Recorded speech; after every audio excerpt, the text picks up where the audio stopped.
കുറച്ചു പേർക്കെങ്കിലും കേട്ടുകേൾവി കാണും മിൽക്കി വേ ഗാലക്സിയെക്കുറിച്ച്. എന്താണ് മിൽക്കി വേ ഗാലക്സി എന്നും സൂര്യനും ഈ മിൽക്കി വേ ഗാലക്സിയും തമ്മിലുള്ള ബന്ധം എന്താണെന്നും വിശദമായി നോക്കാം.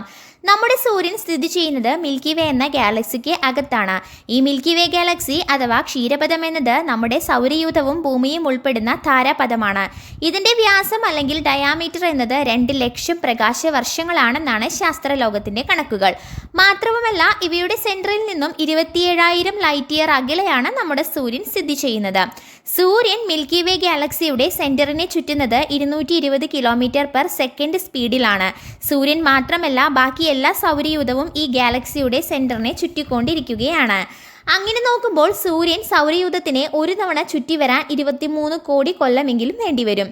ഇതിലെ ഒരു ഇൻട്രസ്റ്റിംഗ് ഫാക്റ്റ് എന്താണെന്ന് വെച്ചാൽ, സൂര്യൻ ജനിച്ചിട്ട് അഥവാ ഉണ്ടായിട്ട് ഇന്ന് വരെ 20 തവണയിൽ കുറവ് മാത്രമാണ് മിൽക്കി വേ ഗാലക്സിയുടെ സെന്ററിനെ ചുറ്റി വന്നിട്ടുള്ളത്. സൂര്യൻ്റെ ഇപ്പോഴുള്ള സ്റ്റേജ് എന്ന് പറയുന്നത് ഹൈഡ്രജൻ കത്തി ഹീലിയമായി മാറുന്ന പ്രക്രിയയാണ്. ഇനി സൂര്യൻ്റെ അകത്ത് എന്തെല്ലാമാണ് ഉള്ളതെന്ന് കൂടി നോക്കാം. സൂര്യൻ്റെ ഉപരിതലത്തിലുള്ള ടെമ്പറേച്ചർ എന്നത് 5000 ഡിഗ്രി കെൽവിനാണ്. ഇത് സൂര്യൻ്റെ അകത്തോട്ട് പോകുന്തോറും ടെമ്പറേച്ചറിൽ വൻ വർധനവും അനുഭവപ്പെടും. ഹൈഡ്രജൻ, ഹീലിയം തുടങ്ങിയ വാതകങ്ങളാണ് സൂര്യനിൽ ഉള്ളതെന്ന് പറയപ്പെടുന്നു.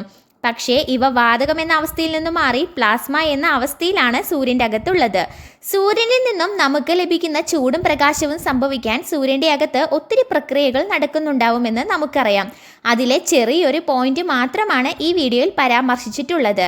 ഒരു ഷോർട്ട് വീഡിയോയിൽ ഒതുങ്ങുന്നതല്ല സൂര്യനെക്കുറിച്ചുള്ള അറിവുകൾ. അതുകൊണ്ട് സൂര്യനെ കൂടുതൽ അറിയാൻ സഹായിക്കുന്ന മറ്റൊരു വീഡിയോയുമായി വീണ്ടും കാണാം.